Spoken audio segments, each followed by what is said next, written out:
Water District, Tuesday, December 10th, 2019, at 6:03.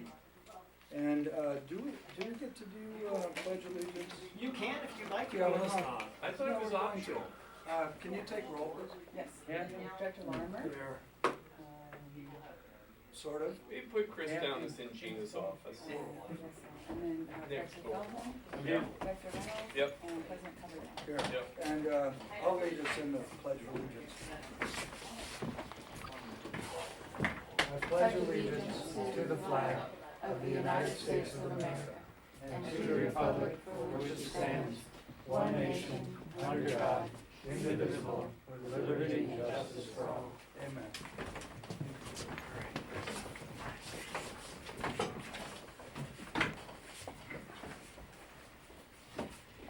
So, public hearing.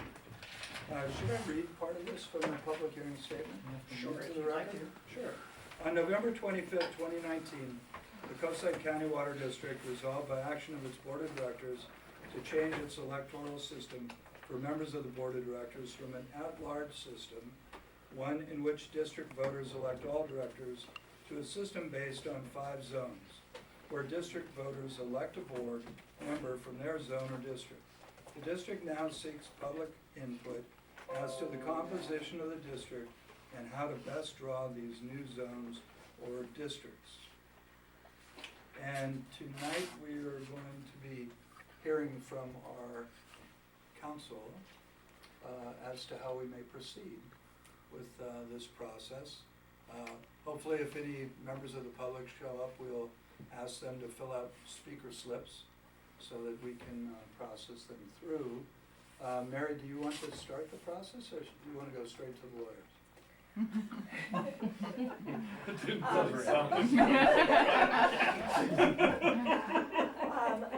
I think I will let Kim go present. So if I could go first then. Since I'm the lawyer that's here generally, I'll maybe kick this off a little bit. I did want to introduce Kim Manolis. He's a partner at Hanson Bridget. You've met him over the phone. Now you can meet him in person. He has a lot of experience with these California Voting Rights Act matters and handled a number of them. I did want to just point out, because you looked at the agenda and some of you were going, what is this? It is different. This is a special board meeting. Your agenda is structured a little bit differently because your public hearings don't have to be special meetings if there's not a quorum present. So we just wanted the maximum flexibility in case only 2 or less directors showed up.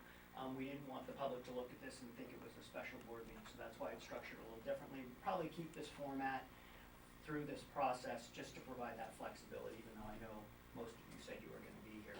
I also did want to let you know that the demographer is not going to be here. We thought the demographer was going to be here. He was planning on being here. There was a conflict that he let us know about earlier today. He did provide his presentation, which Kim will be walking through for you tonight. So we did want to let you know we do expect the demographer will be here at future public hearings going forward. Yeah, that would be great. I would Yeah. like to have him here. Yeah. And so that's just a broad introduction. With that, I'll kick it over to Kim. So, do you usually have people address here or here? Whatever you're more comfortable. There it is. Whatever you're most comfortable with, either way is fine. Go for it.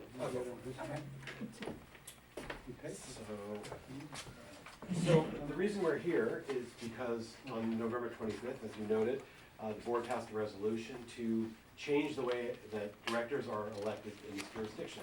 Specifically, you decided to change from an at-large electoral system to a district electoral system. And I'll add that, of course, when this district was formed, the law said that you had to have an at-large electoral system. So the law is changing over time. Obviously, we are a land of concurrent jurisdiction, so entities such as this have to comply with both federal law and state law. And what we're here to discuss, of course, is the Voting Rights Act and both the federal and the California Voting Rights Act.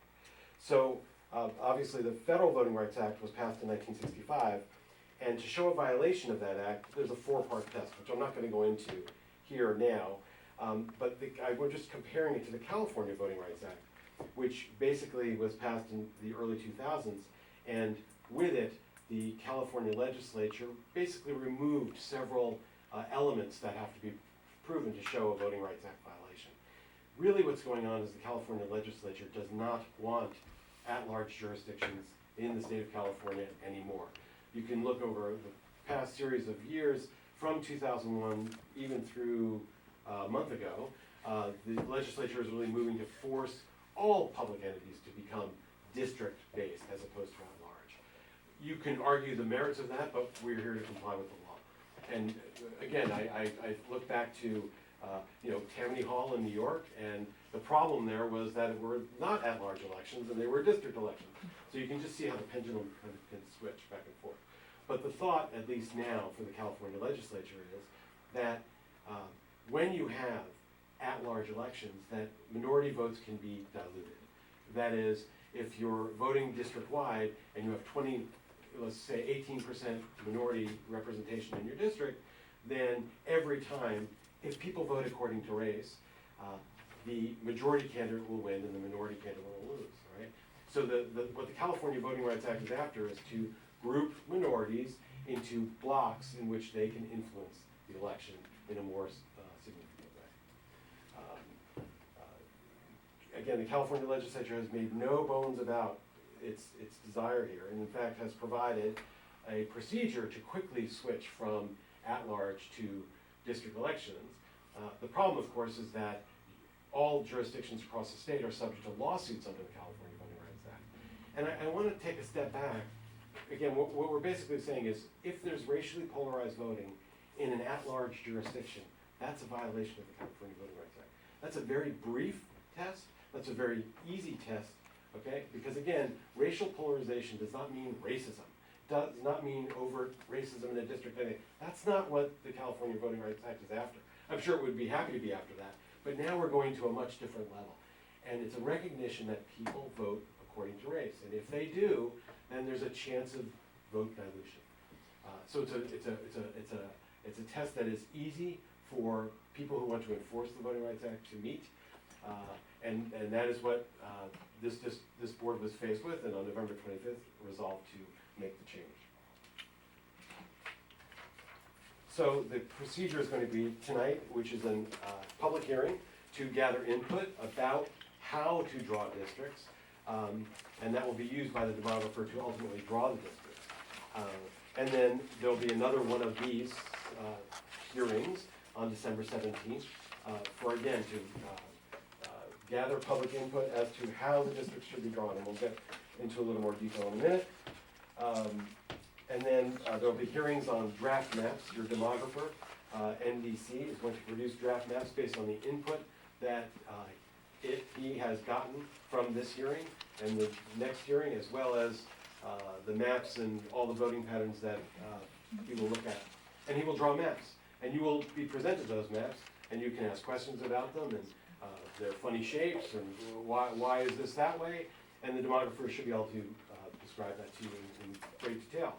And you will then be able to say, you know what, I think that slice should be over there, and I think that this community of interest, and I'll define that in a moment, this community of interest is more akin to this community over here. These folks are oriented toward this school district, or whatever it might be. And that's where your expertise of your district comes in. Sorry, ask a question at the front end. Two questions. Is zone synonymous with district? Yes, it is. So we keep saying zone or district. Do we mean zone or district? Can we use one word and not both words? I'm just trying to understand. Yes, and I apologize if I switched. No, it's in the, Okay. it's in Yeah. the documentation. It keeps saying zone or district, but they're the same thing. They are the same thing. There's at-large, and there are zone and district elections. Right, So we could call it one or the other? absolutely. So should we choose one or the other? Yeah, zone, because we're Zone. Coastside County Water District. Okay, so let's call it zone. Definition. Is that- What's a precinct? It is it is a collection of blocks that are defined in a particular area of a neighborhood or city. So is that different from a zone or a district? Yes, so precincts are much finer, down to the precinct level. I'm thinking about that. I don't know what the numerical grouping is, but it's a smaller grouping. The districts will be 1/5, the zones, will be 1/5 of this district each. Well, that's an interesting concept because the population here is really not very big. So what would be a district here would precinct somewhere Maybe. else. It could well be, and what the demographer will do is drop different precincts into different zones and keep those precincts together, which is part of the art of, like, I guess, being a demographer. So we agree, maybe we zone would be best for us. Okay. Second question, you mentioned, and it's here in every one of the meetings, the demographers, et cetera, take the input from the public. And my question is, what happens when there isn't any input from the public?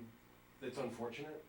How does this still work in the same process, and then we look at the maps, so how does it work? Well, I mean, I just asked you. yeah, no, it's a good point, and frankly, in my experience, I've been to a number of hearings where there have been very few people from the public that attend, and I think you've done the best you could. You've noticed the meeting appropriately, you've reached out to the populace. You know, you can take it, maybe there's not a great interest in this, you can take it any way you want, you're the experts. But that doesn't mean we'll not be hopeful that we'll get Yeah, some great public input next time. And I would just say this, you're all members of the public too. You all know your district. So staff will be basically taking notes I'm gonna ask some questions later, and staff will take notes of comments of everybody who's here who comments, including yourselves. Well, that raises two questions. The first question is it possible to come up with some set of zones or districts which would be challenged in court because they don't meet the specification? What is that specification that we have to meet? And secondly, if there are people in the public that disagree with what the board concludes, is there a legal recourse for them to challenge the way we decide? Because I gather at the very end, we select the zones. Yes. And so if there's a disagreement in the public against what we've selected, is there a recourse? Is there some way to adjudicate that? If your demographer has used the appropriate measures, which these demographers do, you've hired an excellent demographer, they are risking their reputation, they're risking their licensure on this. There are best practices, and in fact, interestingly, as I said, the California legislature is really interested in this. They've just passed a law with best practices in it. It doesn't apply to you, but it will soon, I'm sure, because that's the way the law is headed. But it's a good flag about where the legislature's headed. And where it's headed is, everyone's got to redistrict, and they got to redistrict just like this. And that's the process we are starting tonight. And the questions I will ask you are the questions that the legislature wants asked and answered by everyone in the district. Great, Okay, please thanks. continue. And then finally, after a couple of sessions where you've looked at maps, and you can have as many maps drawn as you want, the plan at least now is that on February 11th, you'll adopt a map, which will then be operative in 2020.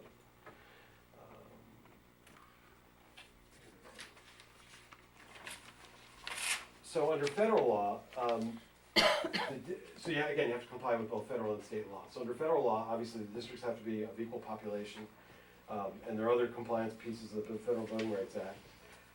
No racial gerrymandering, but again, the Federal Voting Rights Act has proven not to be all that effective at times in preventing that, and California is actually taking a much harder stance, which is, as I've said before. So the traditional redistricting principles, which are best practices, which is what your demographer will use when he draws districts, are looking for communities of interest. And what, I'll define that in a moment. Having zones that are compact, having them be contiguous. That is, that one part of the zone is near another part of the zone. You don't have like a crazy crescent where, it would take 8 weeks to get across that district. Visible features, geography,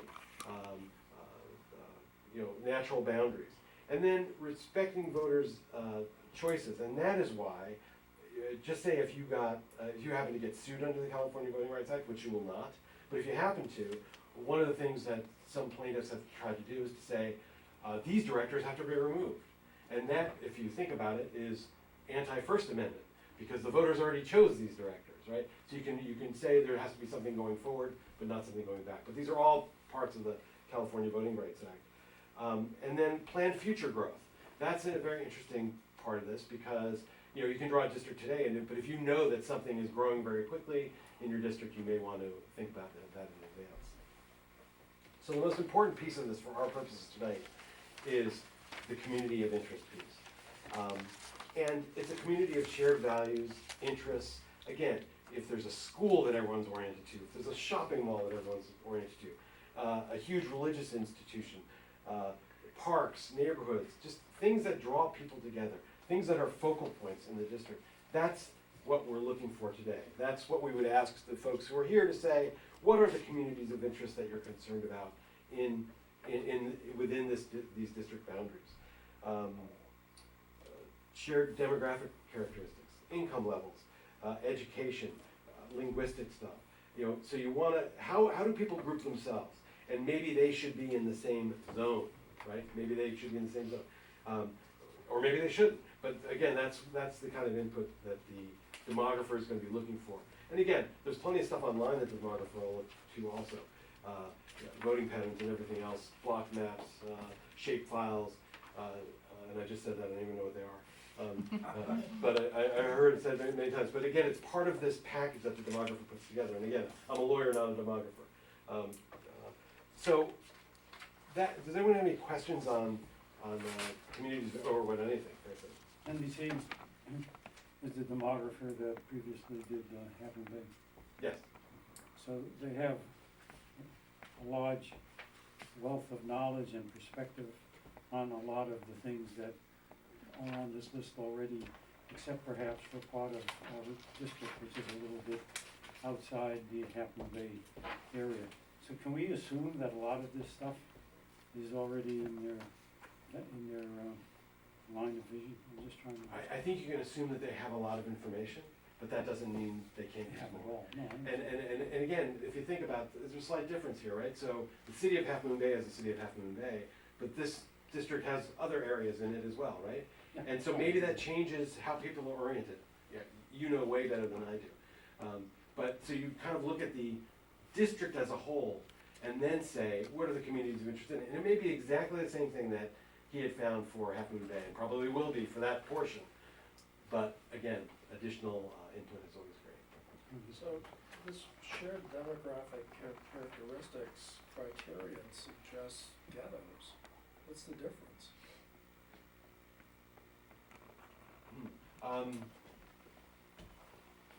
I mean, I guess you'd have to define that term. Ghetto is obvious what it is. It's a group of people that are all similar, that are placed in a location for a reason, usually, to separate them from everyone else. That strikes me as un-American. I mean, that's what we're trying not to do. It's amazing to me that the legislature actually wants us to do that. Wants us to have a Spanish group all together, wants to have Japanese people all together. I think, again, I don't know that I can adopt your definition, but I think what the legislature's after is to increase the voting power of those groups, especially if they would vote together, right? Isolating them. Well, again, you're not moving them, you're just noting where folks are. I think the technical definition of ghetto was a little different than that. First ghetto ever established was in Venice in 1500. And that was an area which people were made to live in and were not allowed to leave without express permission, and the statement of ghetto-ship is all like that all over the world when they were created.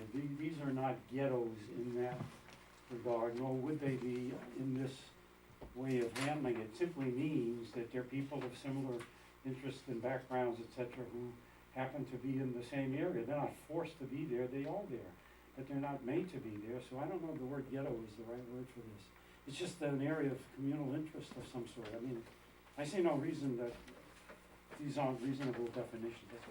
Well, one of these interest groups is gonna be wealthy people. No, I understand. It's not a ghetto per se, again. Zones. Zones. Zones, right. Zones. Well, it may not be We're a gonna ghetto come up with by 5 definition, zones. but it By sure definition. sounds like It's one. not by Right. definition. We're trying to get into the zone, okay, Patrick? Let's use the term zone. We're working on the We'll go zone. zone. can say that because I grew up here, so I kind of know the zone. Yeah, which zone are you in? I'm kind I'm of in sorry. that Pillar Point zone, Oh. you know, that's kind of a zone. The surf zone. I'm getting out, I'm learning. So the questions for discussion this evening are, what are the communities of interest in the district? You don't have to start thinking about zones, but just what are the, and I think you put it really well, folks with similar interests and backgrounds potentially. And then, do those groups, are they gonna prefer to be together, or are they gonna prefer to be separate? And again, I think it would behoove us to have input from someone who's in those groups, to answer that question. Based on the large turnout tonight, this Right. exercise Right. satisfies so many in the legislature at great expense to my customers. I'm concerned that the demographer is not gonna hear all the public input. I'm Yeah, sure we'll the take- overwhelming public We'll input. take really good notes. Well, I guess it'll be videotaped, so we'll be Watch the covered. Oh, it's on tape, right? To watch the tape. Okay. Yeah. So are we to answer that question, or the demographer is gonna answer that question? Well, I think you can certainly answer that question, as can any of our audience members. What do you think, Gina? I think it'd be useful to have a list of what the minimum definitions that we, criteria we have to meet. Certainly, one of them is division into equal areas. Yeah, so that's gonna be the driving nut is making sure that we Equal, get, equal areas. and I think if we choose cheerful names for them, you know, the waterfront rock stars would of course would be what we call the harbor district, and then the El Granada Hill Lookers, you know, that's pretty good. You folks downtown, well, we'll call you the urban group. And then there'll be more appeal to We can you. have the rich group and the poor. I group. wouldn't go there, no, you wanna be all inclusive, cheerful and What we uplifting call the names. Cadillac folks and the Chevy folks. Well, we could have the participants and the non-participants. Was tonight supposed to But be? I fear the non-participants will be a very large group, As you say, not necessarily contiguous. most districts just name their zones 1 through 5. And you wonder why this act hasn't seen more popularity. Just burst their No bubble. marketing. I can see we don't need a demographer. That's the point, is you don't need to get into how you're gonna draw them yet. That's So is later. this tonight to be an introduction by the Yes. demographer? Oh, do we have the In your- maps? In your, No. and you're his designee to discuss it. Of why this is happening, what are the issues in making the, move forward with this? What are the kinds of things that happen, like the maps, et cetera, and simply definitions of what's going on? It sounds like the next one, unless I'm mistaken in the reading, is where we really hone down into some of the detail, unless I'm misreading this, about the 5 geographic zones, what should be their composition, what are the characteristics. Tonight's session seems to be more to lay out the big picture and talk about how it will evolve and what these maps would look like and things like that. Maybe, am I missing the boat here? Are we gonna be one step ahead if we start doing that tonight versus next time? I'm just asking. What would the demographer have said tonight? Here's what we're doing this for, and here's why, and here's how it's gonna happen. And is this okay? Do you understand this? I have borrowed the demographer's presentation, and I've just. I given know, it to you. I got Yeah, that. so just so that, this is what he would have said. Yeah, good. Okay. Glenn, No, I got that. So I have a question. So I think this group has one strength that we're all very proud of, and that is we study and we work really hard to look at water. So does our water use fit into this factor? So for instance, things I do know is how much our customers are using in water, and we have geographic water uses that are different. We actually count the number of connections we use, not the number of people we have. Are we allowed to look at that? Does that factor into this? Because that's what we are doing, is dividing where our connections get their vote. Is that right? Then at the same time, you know, there's gallons per, we have commercial use and we have residential use. which are very different needs. And it'd be fascinating to lay that over, and we could probably apply for a doctorate. I, We can I would- label those I would- districts profligates, conservatives, I would say that doesn't sound like what we would use to figure out how we zone our district. Well, let me play devil's It advocate. doesn't, If there's an industrial district that's using wholesale or volume water, the people in that group would have a disproportionate amount of our budget represented in their group, because they're buying more water in that district than another district. I don't think it's volumetric. I guess think the maybe Voters' that's what Right I'm trying Act, to. Voting Right Act is about one man, one vote. Right, it's not Principle. volumetric, it doesn't. So, I mean, what you're talking about is, should rich people have more say in the political process? I was thinking business, but yeah. Yeah, well, I mean, same thing. I think, Good try. I think this act is trying to get at more of the social science. Right. You know, the people who don't have a voice in the decision-making in the district for whatever, maybe they're, you know, less viable economically, maybe they're less organized, maybe they work longer hours because they have to work longer hours to make ends meet. I think it's the social science that we're after. I mean, that's the impression I get. Because, you know, I mean, you look at the, you know, group of board, you know, directors right here, we look pretty homogeneous. And I think that's Kinda one of like the the elements. Democrats. You know, I think the real problem is getting, Overall, I think the problem in this community isn't the distribution of the votes, but the getting people to seriously take these positions. Right. Who will spend the time to understand what the role of a board member is. The biggest problem in this community is people getting elected to these offices who imagine that the election makes them somehow masters of the whatever it is they're running. So you find people in the district that requires technical skills who don't have those skills, but nonetheless imagine that they do have them. And that's a big problem because it leads to disasters. At the end of the day, it's not clear that when we do the zoning, we'll be able to do that it will actually generate interest amongst the people for representation in that zone, that there will be any more interest in that zone or of that zone interest and identity than there is now.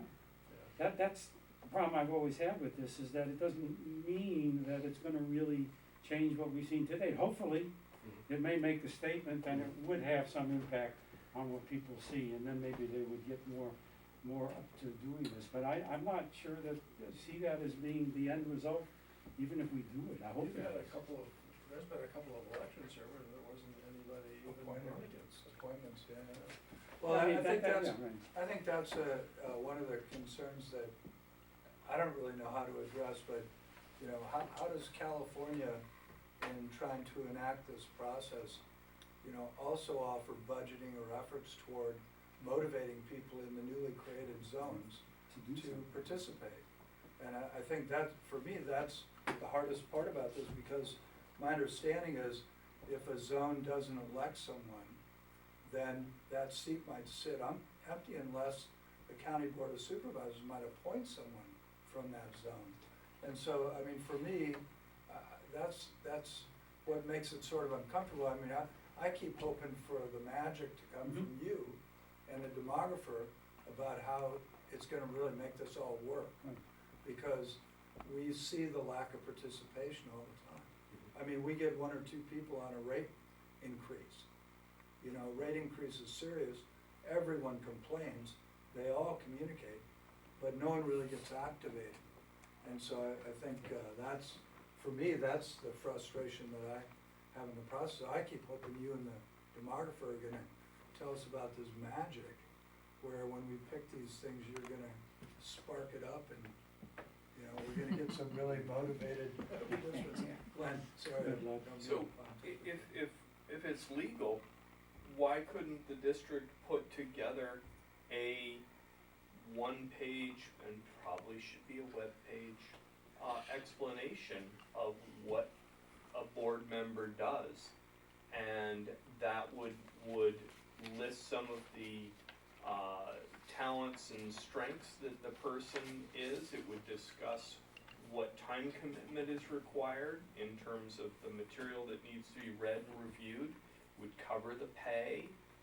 It would cover some of the limitations. You know, it's not here to decide on the color of pipes in the ground, but to make policy statements. And it seems like that might go a long way to help candidates who may or may not be interested, knowing nothing about it, but then they'd have a reference to learn what a board member does. And is that legal, Pat? Can we do that? Yes, but I don't know if this is, It's that's not the germane part of to the this, public but hearing that we're you're talking saying in the about tonight. future, staff, we might be able to put that in as we get to time when we're gonna have elections, to indicate what that's a little later, that's down the road after we figure out what the districts and the zones are gonna be. Yeah, No, I understand, wasn't but there a not great just- proverb once, you know, about Huh? something about leading a horse to water? Yeah. So- What are we gonna do, knock on doors, you know, drag them out of their houses and make them run? This is definition of Well, you know, insanity we've here, always- and we're spending $100,000 of my ratepayers' money to go propose knocking on doors and dragging them in here to force them to sit in this seat. This is insane.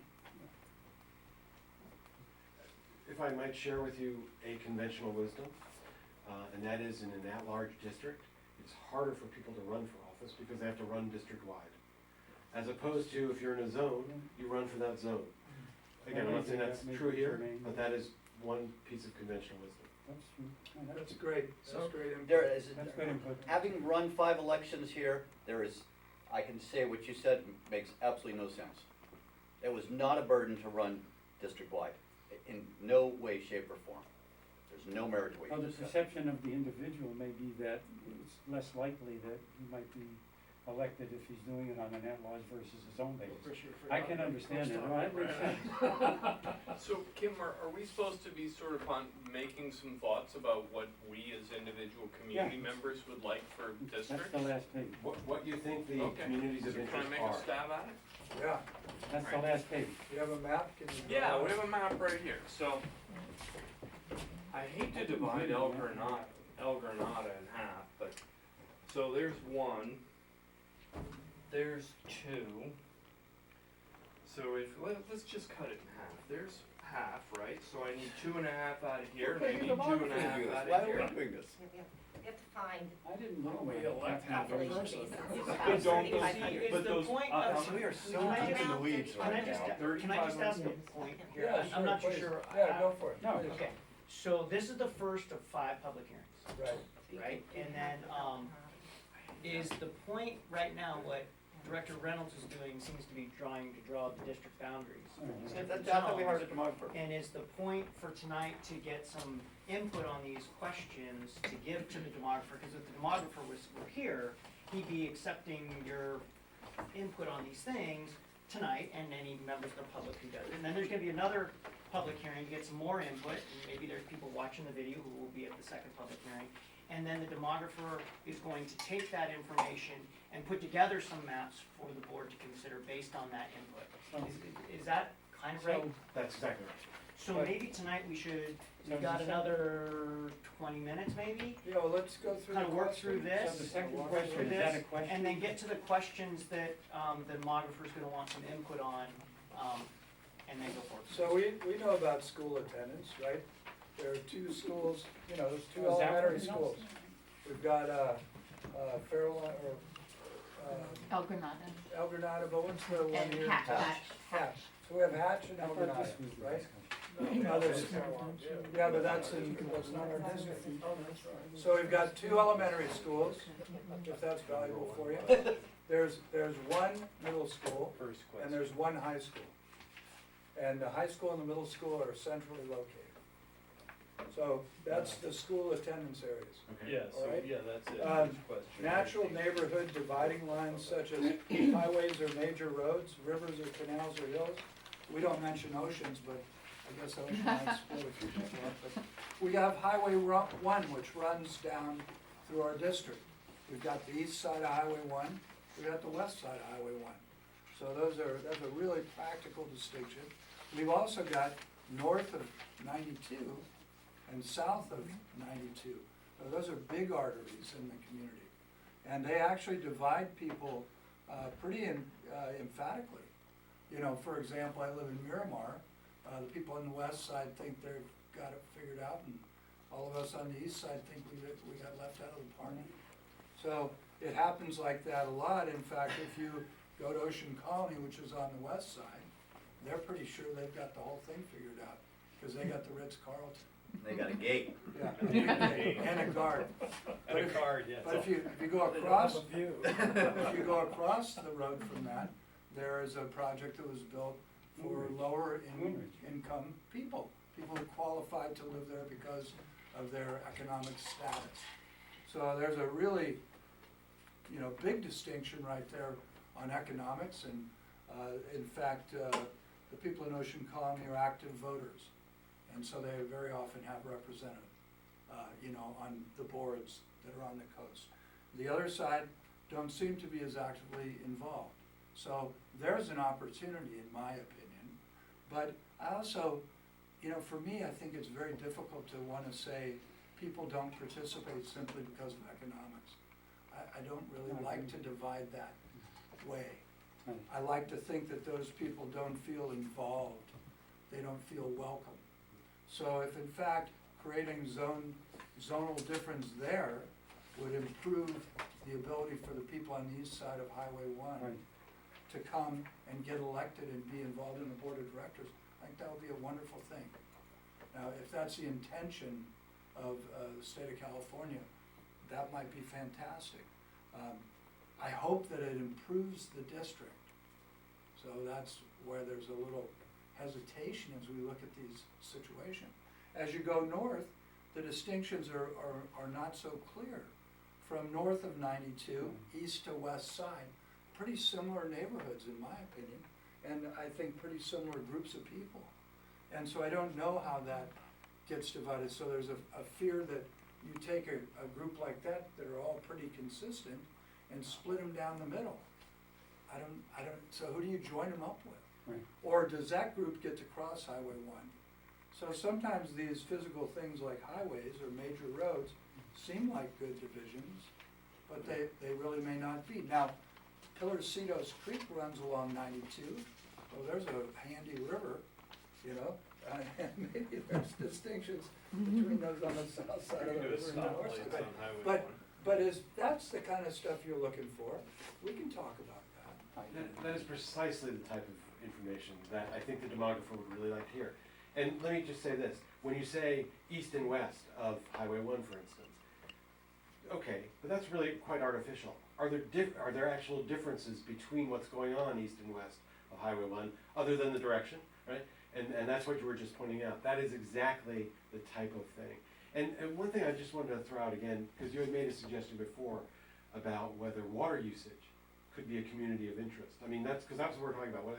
And when you said it, I was like, no. But the more I think about it, it's your customers and your core mission. So I think, I don't know if the demographer uses it or not, but I don't think it's very interesting to me as your lawyer. I regret that I didn't bring the previous information. I remember including the maps that they did for Half Moon Bay. Do you have a copy? I'm beating a dead horse here, but my view was, when I looked at that map, the final divisions, that in a sense, they represented a lot of what we are talking about. Left of 90, left of 1, right of 1, Moon Ridge, Ocean Colony. Going north, a piece of the center of Half Moon Bay was tied to some of the other side of Half Moon Bay. Going even north toward 92, a piece up by the Pillarcitos Creek is an ethnically not diverse area. There are many people with the same ethnicity there. That was tied in to one of the districts as well. That was all on that map. And I believe that whatever they use to do that is very representative of the answers to these questions. And for me to invent them all again for looked like, well, I didn't see 5, I didn't see the 5th division here, actually, I don't know what happened to Well, is there another page? it. No, Oh, was there a 5th so, page? if I may say, on, 1, 2, 3, 4, I see. with the city of Half Moon Bay, they went to 4 Oh, 4. zones Okay. and then 1 at-large mayor. Oh. What was it? They went to 4, not 5. So this represented the answers to a lot of the questions of diversity and ethnicity and income levels, et cetera. I gotta believe that whatever they have, I could not redefine better than this in some ways. Well, except, The piece above here, I don't yeah, know. that gets. So how, I don't know that area well enough to you. Well, yeah, because, you know, you've got the whole marine, area around We need to know Princeton. that for sure. Right. And, you know, the water use discussion that you raised, there is a portion of our district that is more farming. And so obviously that group to me is a very special interest group. But not many And, people. no, there aren't. And so how those people could get representation, I don't know. But there is a distinction there that would be useful. You know, I think the people that are living in Princeton are a little bit different community. There's 35 of us. Yeah. So, I read the California Voter Right Act, part of it after we got the letter. There's one thing I like about you. It doesn't mean I understood it. You're tenacious. But, I believe that the demographer is gonna be using census data from the 2010 census. And I think the interesting challenge we're gonna be facing is that, of course, we're gonna be doing this before the 2020 census. And more than that, the 2020 census is already quite problematic because of what's going on in the federal government and the kinds of questions they're gonna be asked. So the basis for that letter that we got from the law firm was based on data from that 2010 census, where the special interest group that was left out was Hispanics. And many of the Hispanics in this community, who were probably counted, stated their ethnicity and probably will not state their ethnicity in the 2020 election. That's gonna create a really interesting problem, because within, I think, 1 year, as soon as the census data is released, which I think happens a year later, this process has to happen again. 2022. So I think what we wanna try to do is make that transition, try to anticipate what the heck's gonna happen. We look at, again, if you look at zone 1, zone 3, zone 2, and zone 4 on this, there's no zone 5. My gut would say that what's not here is zone 5, there's another piece up here that belongs to us that's not shown. That might become another zone, basically. These zones, if I'm not off the wall here, look very much reflective of the way our population is spread, and that's what they put together for the city. I have a question about the city. Did they ever use this zoning process to do an election year? Or is it going to happen in It's gonna 20? happen. So they've never used this new Right. until this 2020 election, so we don't know. Yes. That, you're betting that the population in the unincorporated area that we serve is roughly equal to those. No, I don't groups. think so, I don't think it is, but I think that's it, wrong. I think no, it's I agree with actually you, it's larger. wrong. It's larger? Yeah. Okay, well, it'd be interesting for that to be 5 and see how much bigger it is than the Yeah, others. I think there's and gonna then have we to, could- all of them will have to be adjusted. Okay, but at least we got a starter set. This picture plus this piece that we don't know about, the unincorporated area, becomes 5. Well, And I'm just, This is all but speculative. didn't our I guy, don't know. didn't our guy do that? That's why we Yeah. did the Well, he's demography. gonna Yeah, bring that to the party. so I'm answering all the, I don't know how But- many- Well, we can stop the meeting and not talk No, about I like it, but I'm just trying to understand what this provides. Well, it's right here, it's right here. Oh, it's up So, there. I can So speak to there- my area and say so what I there, the think. next issue is areas around parks and other neighborhood landmarks. I don't know of any parks or neighborhood Well, what about landmarks. coffee shops? That would be This town significant. worships its Do coffee you? shops. I mean, I honestly don't, do you? Parks, that's one of the things that we're missing. Yeah, our city council doesn't like parks. We can organize. Well, we don't have a lot of And- grocery stores either. And common issues, one of the most wonderful things about the coast is the most common issue is transportation, you know, cost of water and services, failure of in-ground utilities that need replacement, school system that's inadequate. I mean, you know, the kinds of things that people are really associated with are huge issues that won't be necessarily addressed by us. But I'm not sure that they're the kinds of issues that would Right. cause us to group a People zone. together. I don't think we would make a zone based on that. I think natural neighborhood dividing lines such as highway, major roads, routes, canals, and hills is an important item. I think that's something that has to be looked into. And the last one, shared demographic characteristics.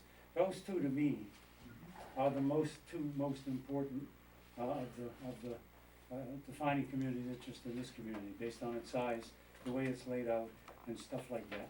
So I would see those as the ones that should be the most focused by the demographer, and see what he comes up with, basically. It'd be interesting to do an overlay of where we have the majority of our water shut-off notices served to, and where the majority of our late payments are, because that's something we could map and look at.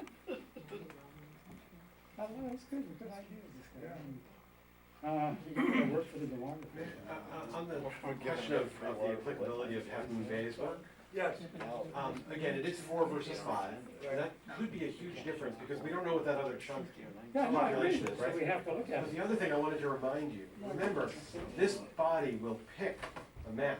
yeah, So there are many possible maps that can be compliant with both the federal and California Act. yeah, Those are the maps you were presented with. yeah, Those are the maps that the city council was presented with. yeah. They picked one, Yeah. and not others. Remember. My point is, there is some play among these Oh, yeah. maps, right? So it's not the same process, it could end up being a very different process. Yeah, oh, yeah, I appreciate that. And I appreciate you presenting all this. I mean, please understand, we're just coming to grips with what's our role?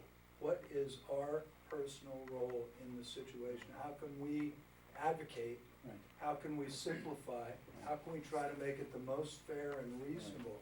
We're all in. It's just not knowing how to participate. Kind of like, you know, you lead us out to a soccer field, none of us have ever played, you throw a ball out in the middle of the field and you go, hey, score a goal. And we're like, But I need more data. I than you don't just know. I mean, Well, I I'd say think your instincts have been great. I mean, this is frankly more public input than I've ever, any hearing I've been to. on the topic. we still got 10 minutes. And staff, We still got 10 minutes, so. I think that's a significant question that we really need an answer to, and that you guys ought to be able to answer this, maybe not tonight, but maybe in the future. And that is, suppose we really screw this up and do it badly. What's the recourse? Who has a recourse? What, you know, is there a consequence of that? Suppose what we do is we decide, oh, there's gonna be Chris's district and my district and Ken's district, and we do something like that. You know, that's very small, but, you know, it's carved out, and, you know, it satisfies the count, but it looks crazy. But you know what, looking crazy, look at some of these maps. I mean, it isn't Ohio by a long shot, it's not Bomber's district, but it's not far from it. And, you know, and in fact, it's not geographic, it's density that matters. And so, you know, what's the consequences if somebody says, hey, those guys really, Gerrymandered. you know, they gerrymandered it for themselves, so what?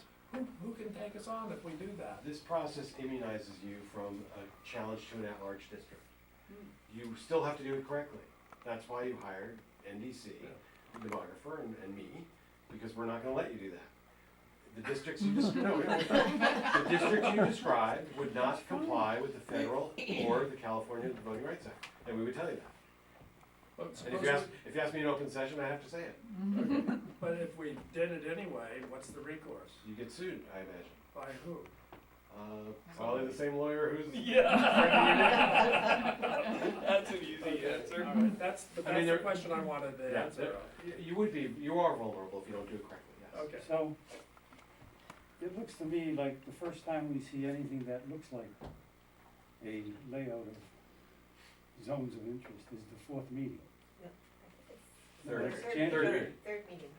Next one, January 17, January. Yeah, we have one more So next input time- meeting like this. What does the demographer do next time when he comes in, go through this again? I mean, I don't know what I'll be able to add more than what I've done. Can he, the demographer at the next meeting, is he allowed to do anything more specific than just ask us about all of our interest again? Like, show us some of the ideas he may have before he draws them out, to show a little of the way that things look to him, before it's on official maps. Is there any way for him to give us some data, some input, including the big piece that we don't see yet, the Princeton piece, and so we have something to discuss, so we have information. I'll draw a map. Well, no, but And have him defend that. no, can he do that? The demographer works for you.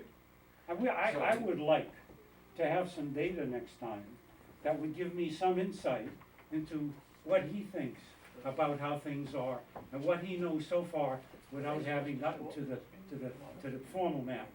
Are we allowed to have an earlier map? That's what I guess I'm Bob, I asking. thought that from reading the documents from the last time when Yeah. we hired this guy, I thought that they were gonna come up with several scenarios Right. of maps that satisfy the Voting Rights Right. Act, because obviously, I agree. this is a combinatorics That's not problem till with January more than one 14th. solution. I'm not happy at the 17th meeting not having something To do. to do and to have something to throw stones at or to have something to understand. It So would be can we nice, ask him to make up for his, not being here, Yeah, well, to do that in some form? good point. So just to remind you, this is a public hearing. It's unfortunate that there are no members of the public Oh, I here, but the understand. process is set up as if there were gonna be public, Right. that we would be getting input from.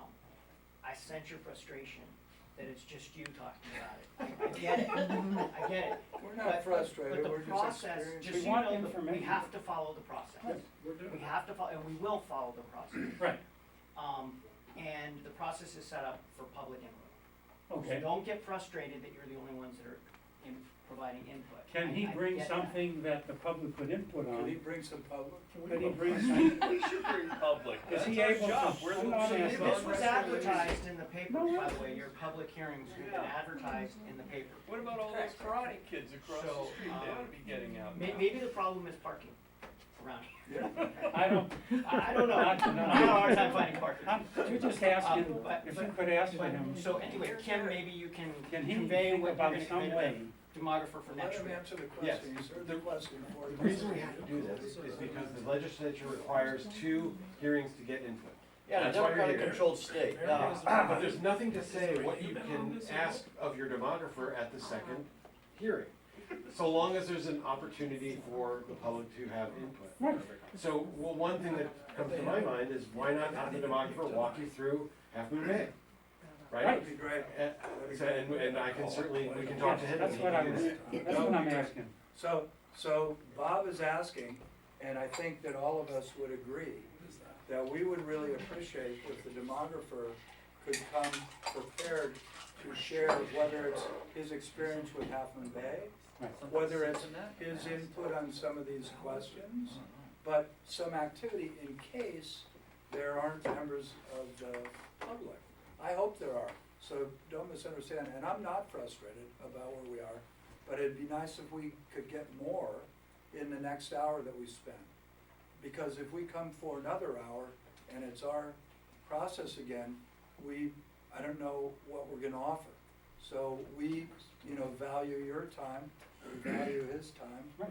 we value everybody's time, and it's an hour that we would like to be productive. So And he- that's the request, and it's not a disrespectful No. request, it's just, we'd really like to get some action. His experience in Half Moon Bay, and the public, if they are here, would have the opportunity to put input into what they hear as well. Right. They're not being limited from inputting, they would just have more information so they can input on it too. So if you could do that for us, or for me at least personally, I would appreciate it. That's sound approach, absolutely. We found it. So I asked if NDC, by contract that we approved last meeting, were they supposed to show up tonight? Yeah, do they get paid for this meeting? I didn't bring the contract, but. I think it does, I think they I come, think it does they- cover. I would 5 like meetings. you to, deduct that from, hey, Well, we're not paying both, we're paying Kim no, instead. paying them, no, they're being paid by them for the, We'll look at that. I'm just, yeah, they'll be here next time, I'm sure. Okay, so, in summary, in 2 minutes and a half, I would just like to thank you for Yeah, that. right, thanks for I coming. think you were terrific at the presentation. I appreciate your information and knowledge about the process. And I hope that you understand that there's not a single one of us up here that doesn't take this very seriously. No. We care, it matters to us, we're dead serious about it. We think if we need to do this to comply with the law, we want to do it. We want to do it to the best of our ability. Right, right. But I honestly would have to admit some form of ignorance in the process. I'm unfamiliar with it. So it'd be really good to get a guide, you know, and I know you're a guide, and I appreciate that, but you're not really the demographer. So, next And I'm meeting so is glad 1 we hour. got it resolved to zones. The next meeting Is it begins April at 6, decision? right? It could go longer if required, than an hour if in fact we've got stuff and we had some discussion and the public was here. We would have more time to do it, so we're not limited. Okay, so the more he brings to be able to give examples, the more people we have to discuss it, the more time we can spend to understand. Thank you. We'll make sure he watches the tape. So we Yeah, can know thank exactly. Please. Right. Thank you very much. So I think, Mr. President, you can adjourn the, public hearing special meeting. You want to- So I would like to adjourn the public hearing, conversion from an at-large electoral system for election of members of the Board of Directors to one based on 5 zones, not or districts, zones only, we don't, pursuant to the California Voting Rights Act, Tuesday, December 10th, 2019, and it's 6:59 and 50 seconds. Thank you very much, nice to meet you. Thanks a lot, Kim, appreciate it. Thank you. Yeah, I was thinking maybe the guy could do like bag lunches in each of the 5 districts. That's the idea for walking or Yeah, district. kind of get to know it. Don't you? Well, you guys walk. Have them talk to the Harbor District people about how they did theirs. Yeah, exactly. Yeah, they did a whole bunch. They did. You know, A little bit. I can't believe NDC it. also also a district that has lots of makes- parking. So the school district members are also elected. Yeah. I'll look at it. I'll look at it. Oh, boy. Divided by parking. Well, I'll look at it. Again, I'm having to work from it. Got a question for you. The Harbor District did like Petty cash on the half a claims. dozen or more. No, they We did way withdraw more. 200 bucks. Because they were already Petty piled cash. out. Yeah, they have a bigger area to Huge. cover. And so they had to go a lot Then back. 200 Yeah. bucks. And we did about As a it dozen comes out. meetings So where public had to come to. And a few of them showed then up. how are Yeah. we double Just a little. Yeah. It's down to doing it yourself. Yeah, we're trying to, He got more we're from trying to us fast than track he's it. ever So done. this, Yeah. this To is meet the 2020 elections. Yeah. You know, because we have to tell the county, you know, what our districts You get a are. check of Right. By like, starts coming up. I think probably around by April or May, It's actually stretched. for the November election. Yeah. So we're So, fast. so it's showing up twice. So it's gonna be painful. So you're gonna send a check for 200 bucks, right? Right. But then when we Scary. give somebody, like when we buy something with petty cash, right? Then that shows up also on So he this was list. on No, this it doesn't, no, it doesn't, only the amount that we get reimbursed from the bank Oh, yeah, yeah, is showing up on this And then list. it's just So we get we have a check Yeah, it's that goes, cast. you know, So, from, somebody welded you know, from Princeton the, Welding's amazing when they got such names. we collect all the receipts. Well, you'll know if he's a And Jewish or so, not with a break. we Well, pay this is cash second dollars. Are we in meeting mode yet, or? No. $7, we go to Should I the bank, pause we it? get a Yeah, I check. would. To call to order the Tuesday, December 10th, 2019 regular meeting of the Board of Directors of the Coastside County Water District. We've taken roll, but I think we're gonna take it again, please. Director Here. Howard, Vice President Michelson, Here. Director Feldman, Here. Director Reynolds, President Cumberland. Here, and we've already said the Pledge of Allegiance. Does anybody want to rerun? Okay. Public comment? Gina? Member of the public, are you sure? We can't coach you in. A videographer, could you? No, I okay. gave up. Item 4 on the calendar is the consent calendar. Are there any items that members of the board would like to hold for discussion? I'm just noting that I reviewed the financial documents and the accounts being, Great. So I would entertain a motion. I'll make a motion to adopt the consent calendar. Okay. Joanne, it's been moved by Director Reynolds and seconded by Director Larimer that we approve the consent calendar as presented. Could you please take the vote by addressing each member of the board requesting a response? Director Larger. Yes. Vice President Michelson, Yes. Director Feldman, yes. Director Reynolds. Yes. President Cumberland. Yes. Thank you very much. Good job, thank you very much. Item number 5, meetings attended or director comments. I know you've probably been to like 20 meetings, so. I have, and I think the only thing I was curious about, maybe you guys read the fiscal impact of the change in the law for notification for shut-offs that we now, they've changed the law on, and I think I was stunned by the amount of money that they felt would be at play in this change. And I was just curious, how big is our exposure? How many shut-offs do we have a month? Well, we have a place on the, we have an agenda item. Oh, we do, all right, Yeah, we'll it's on see, there. we'll cover it then. And that was really the only other, the PFAS stuff continues on at great excitement, and I go to Sacramento tomorrow to discuss it. Right. Do you want to talk about the finance? But when we get to the item on the agenda, Okay. is that, do I talk about the finance committee meeting here, or when we talk about the proposal on the, It's up to you, we can talk, well, but we did talk about these 2 items that I have in here. Okay. I'll do it there.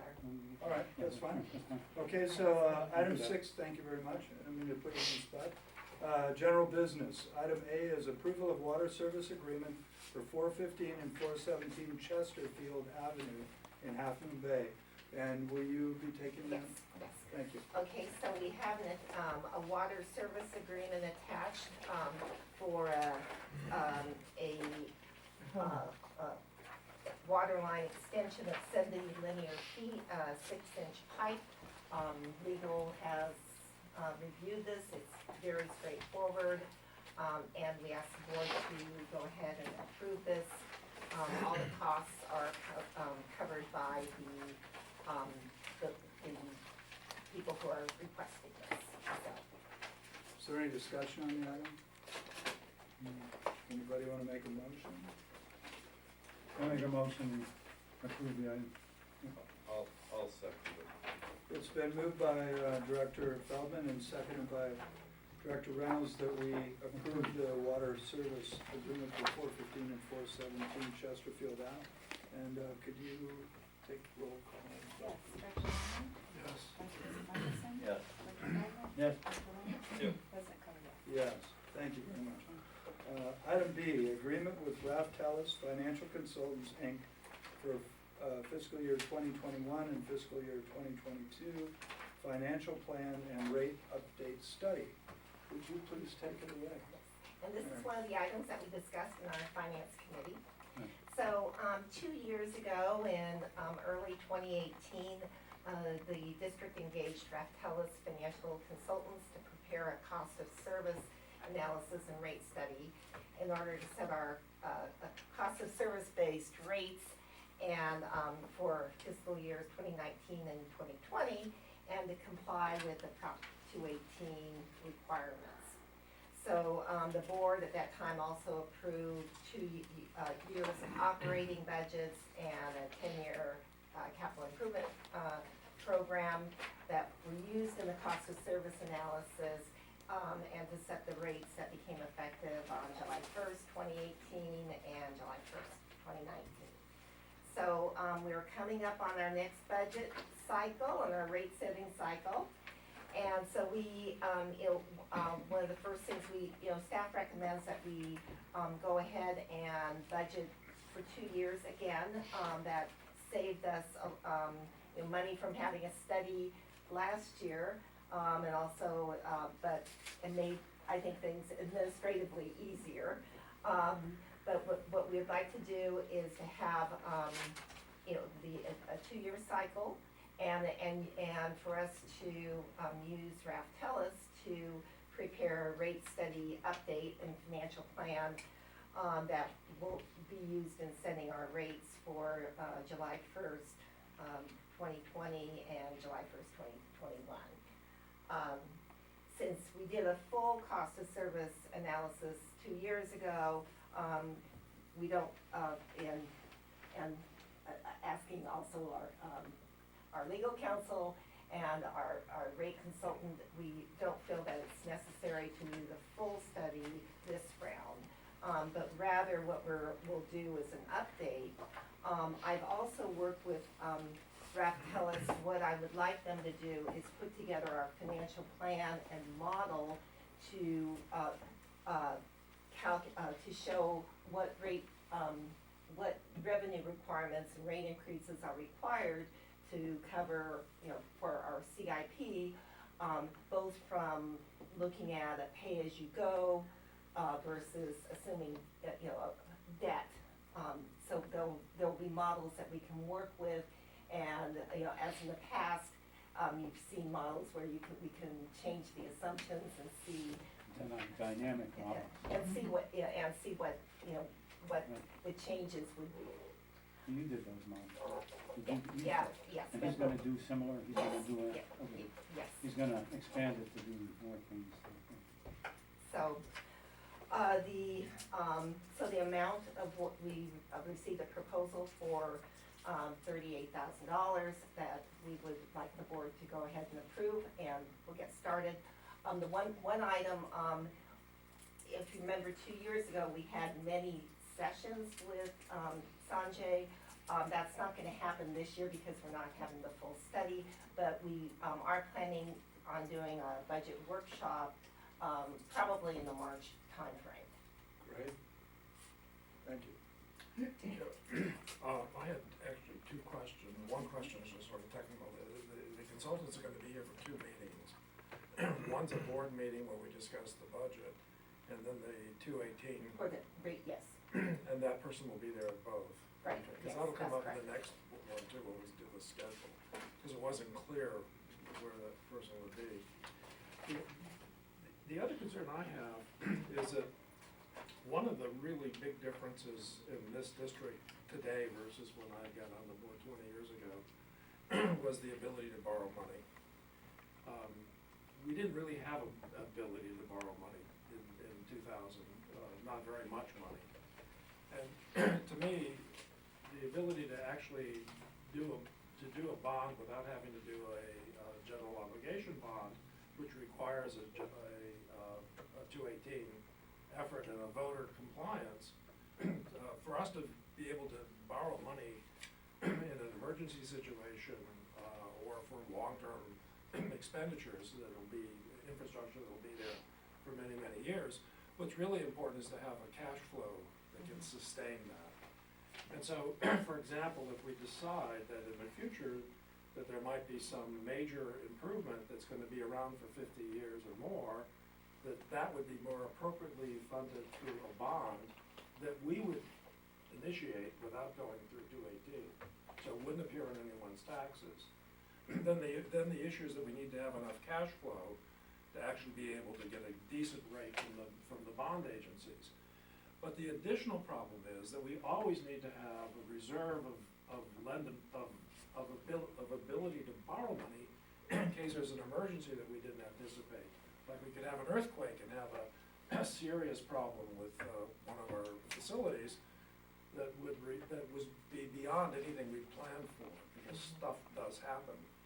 So has this, agency basically reviews our budget, can they take those two things into account? Yeah, they will, work with us on our reserves and in terms of, and we'll look at some of those scenarios as well, so. So, I have a question.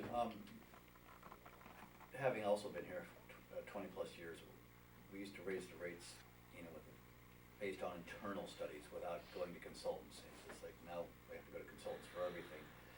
Is 218 mandating? Are we doing this to cover our butts because of 218? Could we do an internal study to see what would be justified for a rate increase, or is 218 just making it too risky to do this without a study, raise the rate without a study? The short answer is it's probably making it too risky to do it without a study. Those more rhetorical thing, and it's what I expected. So I'm doing a little tally here. We just spent the past hour discussing how we're gonna district, and this again was driven by the legislature. So now, that was $100,000, and now we're at 38, call it, 20,000. So we're at 120,000 this year. Thank you very much to the legislator of California State Legislature. So, and I believe there's more legislative costs coming in a couple other agenda items. So I'm just a running tally for those who vote. When it comes time to raise rates, these are mandates coming from Sacramento. And we are a pass-through agency.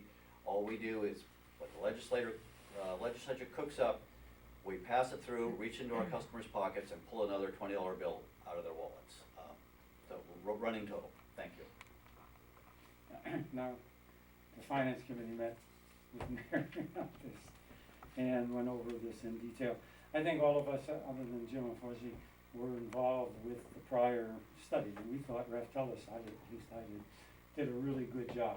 What he brought to the table, in my view, was a way to systematically look at the way we do business and come up with a mechanism to show cost of service to allow us to charge appropriately in that first year and do some tweaking that helped to reduce rates in some cases from some of the people here, and also to then bring us into the next year. I'm assuming that he'll do the same thing this year. This is like a good thing to do because I think he does it in a way that actually helps the public in terms of getting the best deal for them that we can in terms of rate increases and presenting it well. So we have no problem with bringing him on again and doing this, and we think it's in the best interest of the public and the community actually to have his input again to make sure we come up with the right kinds of rate structures over the next couple of years. I mean, that's just what we found. And I think that's a good question. Right. For him. Would it be possible for us to go every other 2 years? He's a really straight up guy. That was what I admired about Sanjay. He was an amazing tactician. He understood the process. His explanation was phenomenal. The methodology that he created was really fantastic. And he was the one that recommended that we didn't do it every year, that we did it every 2 years. So it may be possible to look at an option, but I think it's worth asking. I would offer though, at this point, now more than ever, that it would be appropriate for us not to have the internal construct, because Mary, who was involved in the previous internal development, has got her hands full, and I would not see her having the bandwidth right at this point to do this as well as the other stuff that she's into until she has some other support, that she's working on already. Yes, I'm sorry. In 2 years, she'll have it. Yeah, maybe in 2. I'm not saying we should do this forever. I'm saying right now it seems appropriate. Well, I think it's really important to keep our bond ratings high, so that if we do have to borrow money, we can get a good interest rate. Right. Because if we are not well planned budget-wise, then the cost of that is if you have to borrow money in an emergency situation, you're gonna pay for it in higher interest rates. So getting that right, Mhm. and that is a policy decision, and one that we should have a big discussion over, and I gather we will be having a big discussion over that, given the schedule that we see in the next. I think it's very appropriate. I'm very enthusiastic about having these experts look at this, because they know the ramifications in terms of our ability to borrow, based on our budget. Because they have a broader experience than we have, and that's good. That's what we're paying for. I agree. Would anyone like to make a, Yeah, I'll make a motion that we authorize the general manager to execute a professional services agreement with the Raftellus Financial Consultants Incorporated to provide a financial plan and rate update study for fiscal year 2021 and fiscal year 2022 at a time and materials cost not to exceed $38,201.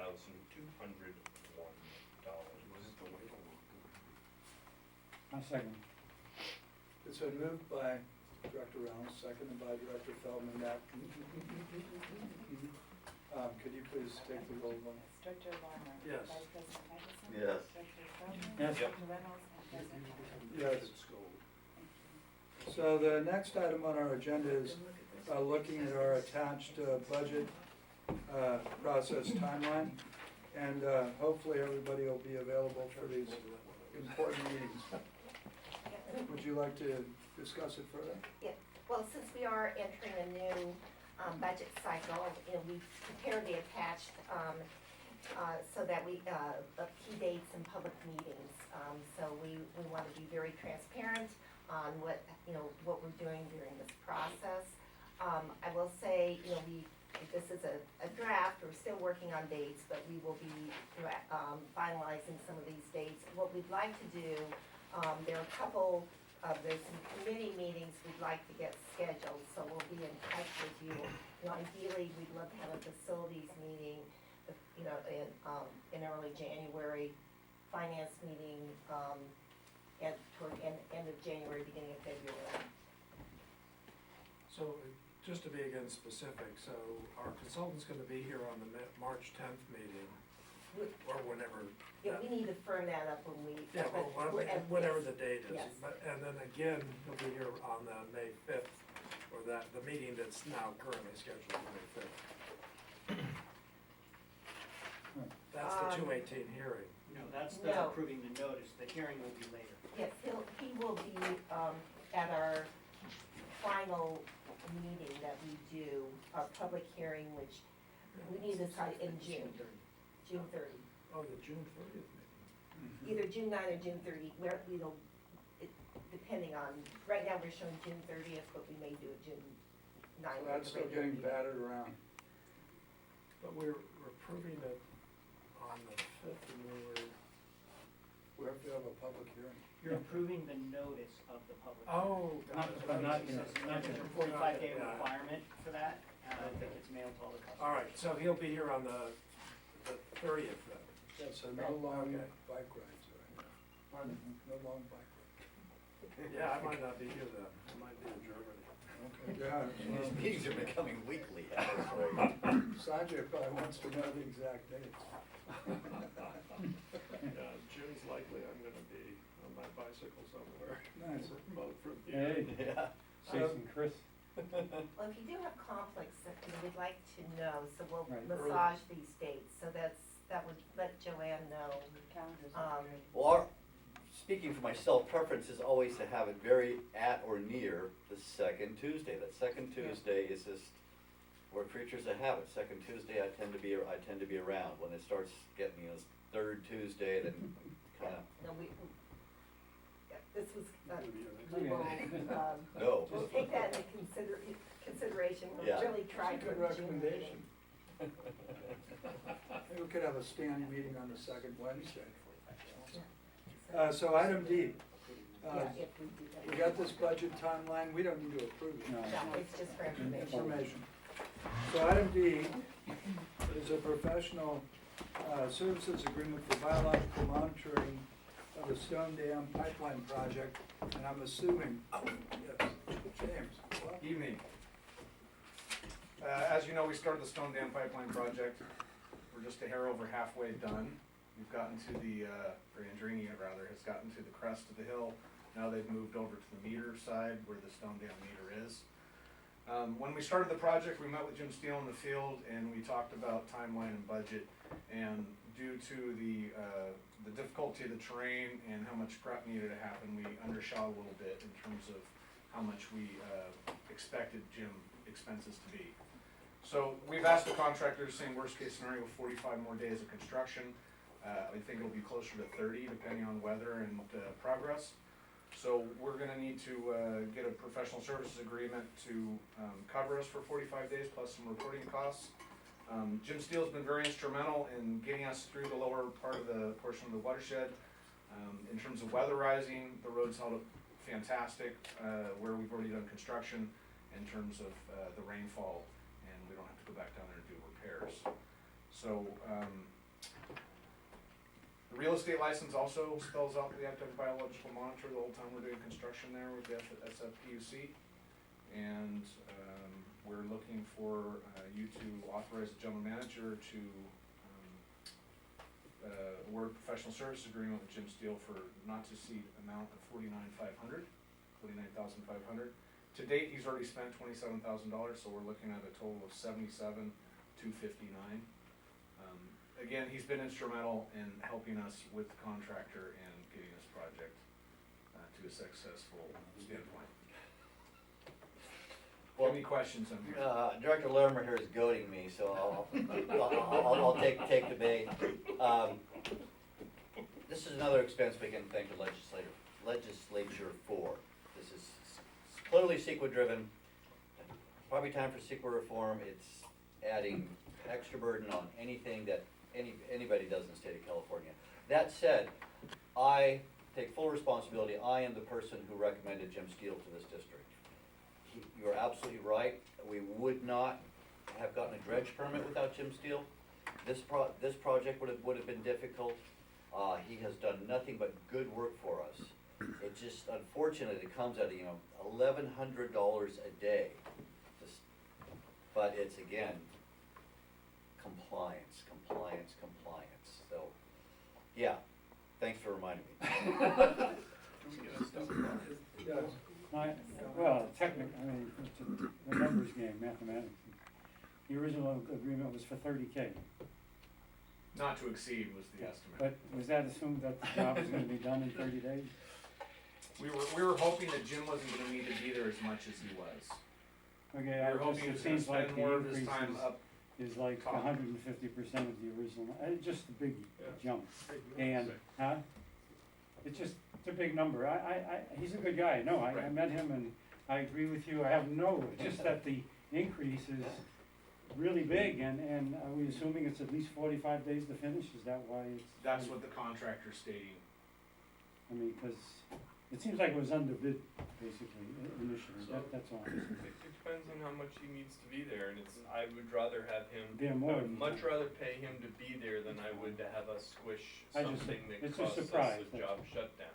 And I think it's incredibly cheap to have him there and prevent a problem versus the alternative, which is something untoward gets squished. So I have a question, is this gonna cost the primary contract for construction, is that gonna go up too? We hope not, but not related to this, no. Yeah, we, Oh, I It's know, only yeah. directed changes. I mean, obviously it's taking longer to do this task, so is our contract with Andrees? Is it gonna be a change order? Yeah, that's right, is there gonna be a change order No, no. for a lot more money than, this is gonna be peanuts compared to what we're gonna get from the contractor? I don't foresee large change orders on this project. Is it a fixed We're price almost to the agreement top of with the hill. Andrini? Is Andrini fixed or not to Yes, exceed, or? it's a bid price. It's a fixed price. So- Right, so there's some credits, there's some credits in terms of some of the changes. Originally, the meter and the strainers were gonna be at the bottom of the hill. The PUC, when we were going through the real estate license, requested that goes up top. So there's a little bit of change and less fittings. So, it's half done, about 1,370 feet out of the 2,600. And the other is flat ground up at the top? We're right, it's So close it's to a the less crest. difficult terrain up at the It's top. really narrow and there's quite a cliff This is- off the Going edge. up that hill was really tough, I understand. Is there any hope that, in fact, they can finish or do that quicker than 45 days? I'm just Yes. asking. Yes. Because if we can squeeze that, if we can fast track that, we can save a little on the outside in terms of the total cost too. I'm just trying to Right. motivate you to get it done, that's all. Andrini's Plus, it's good taking- to have it finished too, Right. because we can, we know that it could be a problem if that's not available to us, basically. Andrini's made great progress on this project thus far. ready for a motion? Yeah, sure. Oh, Are you ready? I'll move to approve. All right. All right, I was gonna authorize, oh, so is that good enough? Do we need it read out? Well, I'll read it out, if you second it. I'll second it. Okay, so it's been moved that we approve the attached resolution 2019-07. Oh, whoops, I jumped one. Well, I jumped one, because Right there. I got it right here. Authorize the general manager to award a professional services agreement for the Stone Dam Pipeline Project biological monitoring to Jim Steele for a not to exceed amount of $49,500. It's been moved by Director Larimer, it's been seconded by Director Reynolds, and could you please take the roll call? Director Larimer? Yes. Vice President Michelson? Yes. Director Peppermint? Yes. Director Yes. Reynolds and President Peppermint. Yes. Thank you. Okay, so we're all the way to item E, which is resolution 2019-07, adopting a proposal You're fine. for a residential water service termination policy, and 2, amending section K of the general regulations regarding water service. Water service, to be effective February 1, 2020. Could you take it away, Mary, 'cause that's your baby. Yes, so this is the subject Yeah, that you're. and I'd actually read it, so I have a question, but I'll let you do your presentation on Okay. my question. So, in the fall of 2018, Governor Brown, before he left office, signed SB 998. And it's called the Water Shutoff Protection Act. And this act puts new restrictions on residential water service termination to be effective February 1st, 2020. And the bill objective was to minimize the number of Californians who lose access to water service due to inability to pay. So in terms of the key provisions, for any residential account, regardless of income level, water service cannot be discontinued until an account is delinquent for at least 60 days. The district must have a written policy on discontinuation of residential water service for non-payment, and that policy must be available in English, Spanish, Chinese, Tagalog, Vietnamese, and Korean, and any other language that we have more than 10% of our population, but we're within those languages. So the policy must include options for averting shut-off, including availability of payment plans, and there must be an appeals process for a disputed bill. The district must also provide additional noticing and outreach to customers who are delinquent, and the law provides for noticing timelines. And and then we need to post the number of shut-offs that we do every year on our website. So the primary changes for the district, besides approving policy and translating the policy, so right now, we shut off a customer for non-payment approximately 18 days after the past due date, or 43 days from the bill date. So under the new rules, we can't shut off an account until the account is delinquent 60 days, or that's 85 days from the bill date. So, Can we reduce the number of shut-offs I get at my house? So 3 months of free water. well, right now, the district allows the customers to go on an amortization plan. And so with that, our standard plan is basically we can amortize the past due amount for up to 4 months, as long as the customer remains current on their bill, their current bill. And so now, we have to allow a customer up to 12 months. What we'll do is say 4 months is our standard, but we have to offer that option. You have a, I have a question. yes. We can't turn the water off for 60 days after the due date. And the due date currently is many days after the bill arrives. Is there any reason why we can't make the due date the day the bill arrives? No, you cannot do that. Why not? The earliest you can do it in the statute is it's either 18 or 19 days, and I think the district is a little bit longer than But that. I thought it was 21, but I'm not sure. But we made ours, we have 25 days for our customers today. And just, it's 19 days, I'm just looking Oh, at it is, my I'm notes. sorry. Okay. So, the Water Shut-Off Protection Act is an additive statute. In addition to the other requirements that are in the Public Utilities Code and in the Government Code that apply to, water service termination. So we have to build in, and so it's actually in the Public Utilities Code that says, the bill cannot be delinquent until 19 days after it's mailed. So that's not in the Water Shut-Off Protection Act, but that's in another statute that applies to the district. And then the Water Shut-Off Protection Act says you can't terminate for 60 days beyond that. So the minimum period of time, according to the statutes, would be 79 days. The district's process is just a little bit longer than that, based on its current practices and procedures. So is this is mandated by Sacramento. legislative, Yeah. take it away, Chris. Sacramento, at So work. this costs us $14K to implement between administrative and, upfront costs, right? $6K each year, and we lose maybe $13K a year in bad charges because of this, so we're gonna spend more to do the setup for this than we actually lose in, we're gonna spend more than we lose, by them not paying. But this is all mandated, the words, the verbiage, or what we have to have in the resolution to comply, so there's no choice, right? There's no choice, I'm just you have to comply with the new law. And the words that are in February here 17th and adopt this policy. adopt the, As Mary mentioned, the district policy goes a little bit beyond the requirements of the law for purposes of administrative ease and Okay. implementation. Right. okay. Yes. So, on attachment B, page 5, we throw in this paragraph I, use of hydrants. And it seems like it shouldn't be part of this program in any way, shape, or form, and I'm hoping that I've merely made a mistake, and it isn't part of this program. No, it's not, we just took the page from our regulations, Okay, because we have to insert new language into section K. so it's just from K on, we're not Correct. playing with I. Okay, Correct. thank you, that was my Unless you're question. It's only using the blue. fire hydrant. Is the blue the I change? like hydrants, I'm very fond Blue of is- hydrants. The blue is the change. Yeah, but So, it's are we making a it motion? references. No, Oh, I I'm see, not yeah. sure.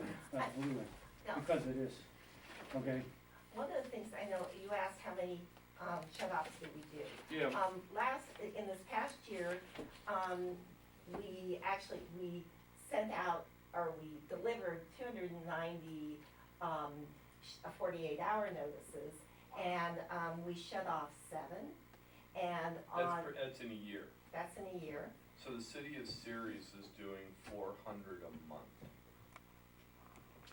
Well, but part of this is we have a really excellent staff Yeah. who just is on top of our customers, getting them to pay. I do think it's gonna add administrative time because now customers don't, Right. they had 18 days to pay from, the due date, before they were shut off. Now they have, there's 60 days, so I think there's gonna be a lot more. More work, you A know. lot more work. But I do think in terms of, we'll see, I think there's gonna be more work. We'll see how much, if we have any increases in shut-offs, at this point. My guess is not, we won't see a huge increase, but it's gonna be a lot more work. Sure, yes. Do we offer people the ability to have an automatic payment just drawn out of their bank Yes. account? We Yes. do. And is there a penalty associated with a late payment? Yes. Yes, so, what we send out, a late notice, and we charge 10% of the bill. So that's like an interest payment. And this new law doesn't prevent that. No, we can So, continue. so a tiny bit of background, a lot of cities in the Central Valley bundle the the sewer, the water, and the trash pickup as one municipal bill. And it means that the bill is significantly larger. So for community members who are financially stressed, that much larger bill then triggers a shut-off. And the city, it was thought that the cities were bundling it to make sure that people didn't not pay their trash pickup fee, for example, by including it. But it meant that you had really high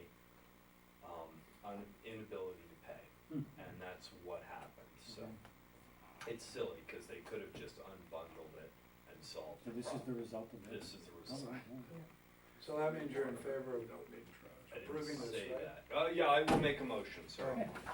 Oh. Let me read it properly. I recommend we approve the attached resolution 2019-07. 1, adopt the residential meter service termination policy, and 2, amend section K of the general regulations regarding water service to be effective February 1st, 2020. Thank you very much. Got any second? I'll second. It's been moved by Director Reynolds, seconded by Director Everybody Feldman, else is that we approve, Yes. so that we can be compliant with the new law. Could you take the roll vote? Director Yes. Lawrence, Vice President Michelson. Yes. Director Feldman. Yes. Director Reynolds. Yes. President Conley. Yes, thank you very much. Now, the next item on our list is, traditionally, Coastside County Water District considers election of officers for the board president and vice president, but I've decided to modify that and take that off the agenda, because I'm not gonna give that up. Sorry. Sounded like Trump. I'll be in Mar-a-Lago and, You're not going gracefully, in other words. bring your golf clubs. Are we having a meeting at your We're resort? done, we're out of here. I You're know, not we should have a going meeting at your resort. Okay, So so, I will entertain nominations for board president and vice president. Oh, thank you. For which position? Fiscal conservative. Oh, you want the position too? Now, we need a second you've or- got the Permanent Kama Sutra. scolded president. you need seconds on it? No. Okay. And are there other nominations for president? Can we acclimate the president? or So you should would we close roll? the nominations, and then somebody would make a motion to. I'm gonna close the nomination for president. Right, and somebody make a motion to. I'll make a motion to vote. What, do I nominate him or vote him? No, He's approved. already Oh, nominated. okay, Motion so to I'll- elect. I'll make a motion to elect our esteemed leader, Chris. For the role as president. Yes, for that. Second. Future I'll estate second that. Okay, could you take a roll? Oh, you need a Yes. call vote? Director Larimer. Yes. Vice President Michelson. Yes. Director Feldman. Yes. Director Reynolds. Yeah. President Conley. Why not, he voted for himself. I'm Yeah. Are thinking you allowed to do Yes. that? Okay, and I'll entertain nominations for vice president.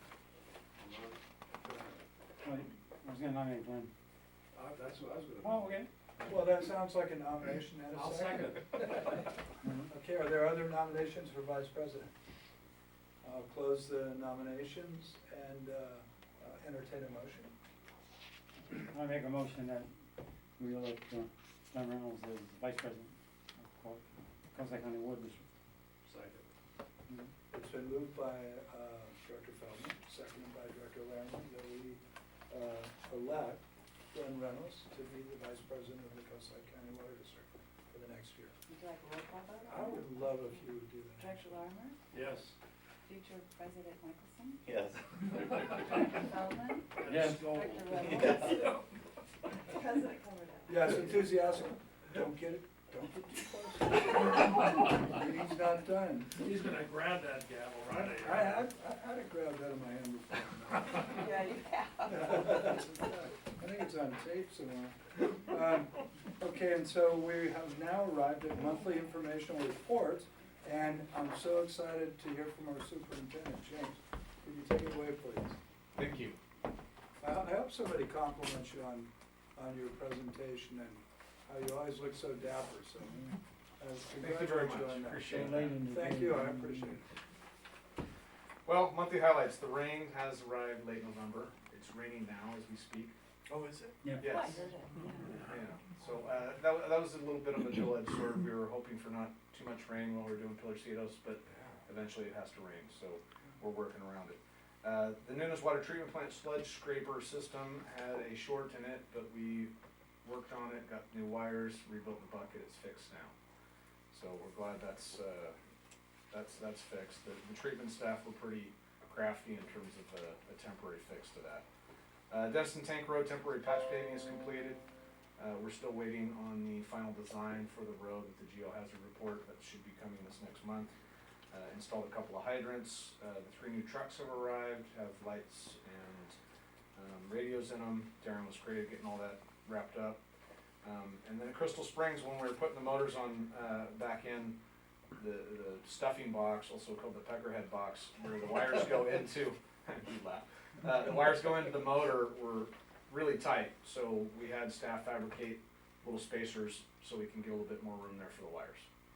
If the wires are shoved into this box really tight, they can rub and short and cause problems. Is I that just changed the written in- light fixtures yesterday, so I can absolutely relate shoving them back into the box. Yeah. Is that actually a written specification? Attach the peckerhead box here? I mean, I just, It's an electrician's slang term, I believe. Oh, there we But go. if you look it up, you will find it in Wikipedia. all right. Terminal box, junction box. Oh, there you go. I just I wondered. like the other term better. November sources, Denison Reservoir and Wells, Pilarcitos Wells, Crystal Springs. SCADA project, we are progressing with the Denison Water Treatment Plant. They're running it parallel, we're hopefully to cut over live this next week. Calcon's making good progress with that. Already updated you on the Stone Dam. Ferdinand Pipeline Replacement Project is complete. Notice of completion was issued or approved by you guys tonight. Bell Moon is complete, we'll do a notice of completion in the next meeting. Casa Del Mar PRV project, Stolowski's starting on that this week. The bolts will be arriving this week. Hopefully be sending a couple of those.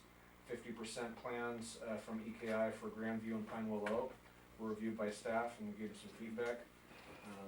Denison Tank Road culvert replacement paving project, we're waiting for the geohazard report from the geotech.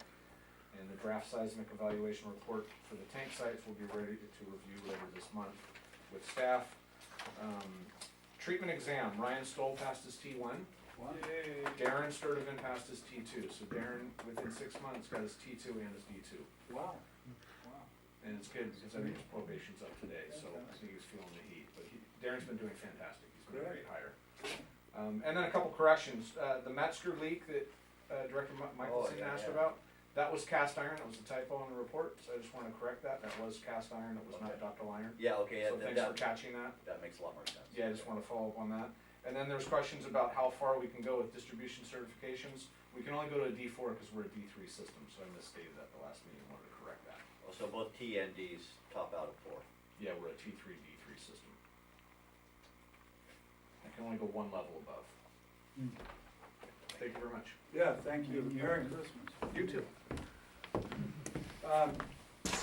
Next item on our agenda is the one we're always anticipating, especially this time of the year. So Kathleen, can you take it away? Sure. For my report, I don't know if you're tired of hearing about water loss updates, but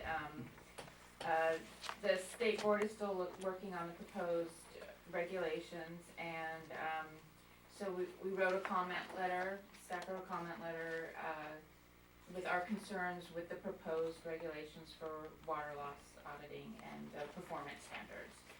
And I just kind of outlined highlighted the areas that we covered. So basically these were in common, a lot of these with a template letter that like Aqua and other water agencies were working on. So there's been a lot of coordination between other water agencies on providing comments to the state board. And got another call set up for December 19th with the state board staff to go over the comments that were submitted. So it's pretty active in the stage of working with the state board staff and trying to get performance standards for water loss that we can hopefully live with and meet. Then I thought I'd give a conservation program update because we've been kind of, between the drought and our water usage being so low, we've been pulling back from conservation programs. So right now, we have no rebate programs available for our customers. And the strategy is we're going to, with our water usage so low, we're gonna wait to see what the new water conservation regulations are coming up post 2020, and then make a determination, see where our water usage is, and then make a determination on what water conservation programs should be implemented to meet the new regulations. And another change is we need to take credit for the new investment we're making into preventing water loss in our distribution system and our raw water system. So I'm gonna take credit, even though I'm not doing most of the work for that, as a conservation program. So the water loss initiative that the state is pushing, that the district has to implement, that's a water conservation program where, by preventing leaks, we're supposed to be saving water. And so that will be a conservation program, not in the traditional sense that we're used to providing for our customers at the customer end to save water, like with toilet rebates and clothes washer rebates and things like that. But this is saving the district water, but it's on our side, on the distribution side or the raw water side. So, yeah, so it's a little bit different approach to, but with the new regulations, everything's kind of got to shift a little bit. The new normal, as they call it. So are they gonna wanna hear loss number as a percentage? Or, I mean, are we, Not as a percentage, we're getting away from percentages. So right now, it's gonna, one of their focuses, there's gonna be more than one standard. One of the standards is loss, gallons per day per connection, is one of, so it's something relative to tie it to, okay? Yeah, for real losses. So they break that down in total losses, apparent losses, real losses. So there's a lot of ways to break it down with this new methodology they have. But that's one of the things they're gonna look at. They're gonna look at the data validity score. They're creating a model, and you've got to input things into this model, and that's one of the criticisms we have, because it's kind of like, models are very difficult because we don't have direct access to the logic behind it, and so that's what we're kind of working with the state board on. Are they receptive to your input? They are actually very receptive. Okay, anything else? Yeah, but you sort of went by, quickly, like, there's a lot of, hard work went into helping to make this conservation thing, these water losses improve. I mean, in parts of operations, people in the AMI system and new meters, I mean, there's a lot of work that's underpinning all of this conservation success we've had. I mean, so I don't want anybody in the public not to understand that this didn't happen by osmosis. This was lots of work, lots of vision and strategy and an effort to bring all these things to bear and to, in fact, make a difference in how much water was being lost and how much we're able to save. So I think that's great work for all the people that spent a lot of years making this happen. Yes. So, my question is, if to sort of motivate people to really get into water conservation, it'd be nice to have a visible benchmark that you could judge your own use against. And what I'm thinking of is maybe if we had a graphic on the website that was updated frequently, that would show, what the per capita use is, using some reasonable metric over time, many years in fact, and then adjust it for each month, because some months people will use more water than others. And then have some bars about, if you're above this amount, you're an outlier, and you're above, your personal use would be you know, in the top 10% or top third or something like that. And, or if you're below this, you're amazing, you probably need to shower more often or something like that.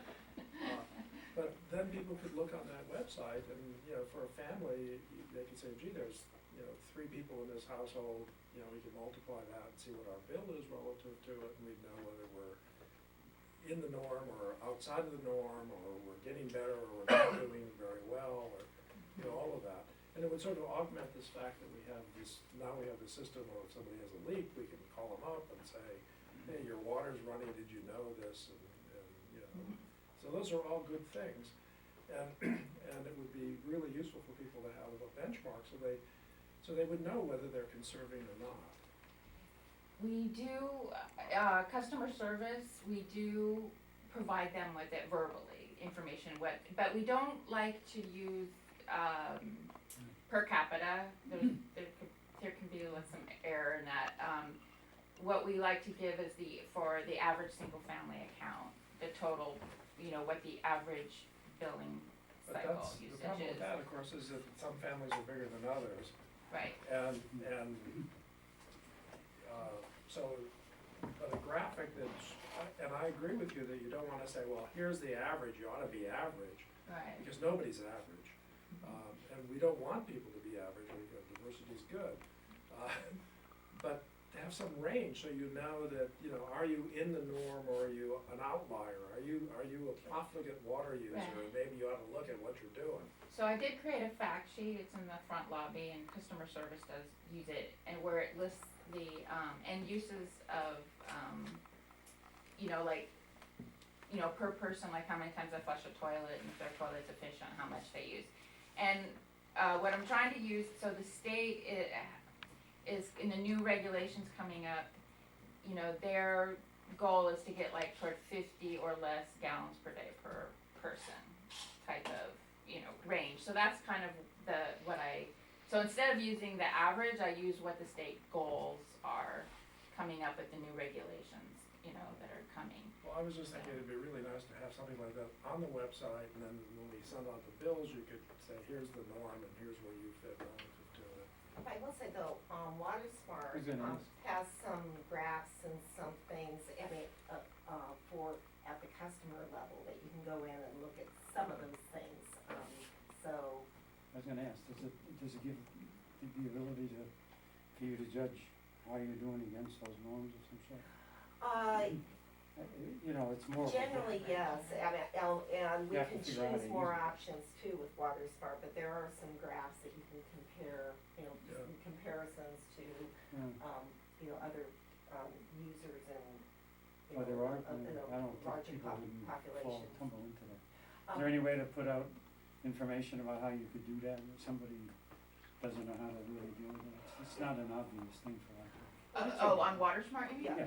I think. Well, yeah, we can work with Vicky, Mhm. and we can do that. Maybe put a note out saying if you're interested, you could figure out where you stand in the norm by doing the following on the WaterSmart app. Yeah. A general information thing. And they can do it for themselves, they don't have to be. I agree with where you're going. We start doing the work for everybody. It's Right. kinda like dragging people out and forcing them to run for this district. I mean, at some point, the customer has an interest in it. Right. We have the tools Right. available to them through WaterSmart. And So if we could just give them some information how they could actually do that, see it, Mm-hmm. that would be great. Then they can deal with it individually, they're responsible for themselves, so to speak. I like responsibility. Okay, it could even be a little video tutorial. I mean, literally, you could, spend 5 minutes and go over the process, post that on the web, and everybody could go, like YouTube, right? Yeah, right, yeah. Yeah. What Well, we think have about found as effective is, so people who need that much, assistance, we find it, I think Vicky finds it easier to just walk them through it. Oh. That's been pretty effective, but, there are videos, I think, we can post that WaterSmart has. Yeah, they have a number of materials that we can look at, and, Yeah. I will say, just on that note, and on the conservation angle, I think we well surpassed over 1,000 contacts to customers about leaks with WaterSmart in the last year. Nice. Great, amazing. That's wonderful. I fantastic. say, it's a lot of work, but it's paid off. Great job, Thank thank you. you very much. Okay, are there any director agenda items, requests for future board meetings? Anybody?